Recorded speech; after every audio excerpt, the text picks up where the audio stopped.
خیال رکھیے گا، اگر 3 چیزیں آپ کے ذہن میں رہے گی یقین جانیے آپ کو کامیابی ملے گی۔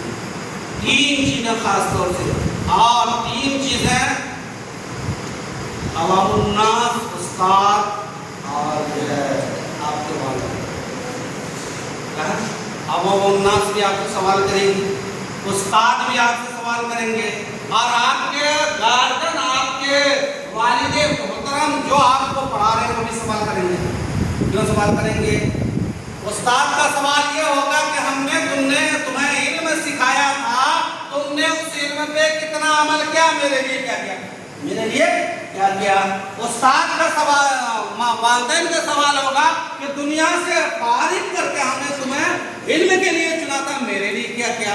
عوام الناس جس کے روپیے پیسے آپ کے استعمال ہوتے ہیں وہ آپ سے سوال کریں گے کہ ہم اپنے روپیے پیسے کو آپ پہ خرچ کیا، آپ نے میرے لیے کیا کیا۔ یہ 3 سوال ہے، اور یہ 3 سوال کا ہمیں جواب تیار کرنا ہے، وہ جواب عمل کے ذریعے کیا ہوگا، عمل کے ذریعے۔ جیسا کہ میں نے آپ کو رات کو بتایا تھا کہ عمل کے میدان میں اگر آگے بڑھ رہے ہو علم خود آئے گی، علم خود آئے گی۔ اس لیے عملی میدان میں کوتاہی نہیں کرنی ہے۔ اور میں امام مالک رحمۃ اللہ علیہ کے واقعہ آپ کو سنا دیتا ہوں۔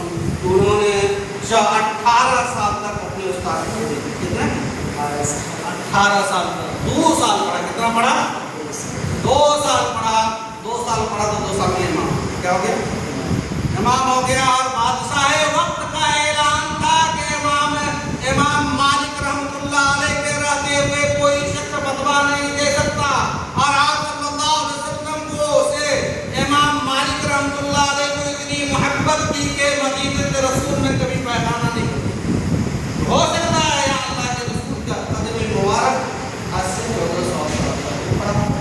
اس لیے اللہ کے رسول کی محبت ہمیں دل میں ہونی چاہیے، اللہ کے لائے ہوئے دین کی محبت ہمارے دل میں ہونا چاہیے، سچا عشق ہونی چاہیے۔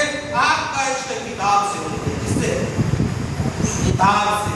جب آپ کو کتاب سے عشق ہوگا تو عشق جب ہو جاتا ہے تو وہ دنیا اس کے سامنے کچھ نہیں ہوتا ہے، اس کے پیچھے دیوانہ پاگل جیسے رہتا ہے۔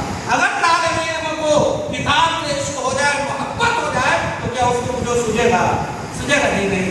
اس لیے ہم سب یہ کوشش کریں کہ ہم کتاب سے محبت کریں، کس سے، انشاءاللہ کریں گے کتاب سے محبت۔ 3 چیزیں یاد رکھیں گے، 3 چیزیں میں نے بتایا، استاد کے ادب و احترام، جگہ کے ادب و احترام، اور کتاب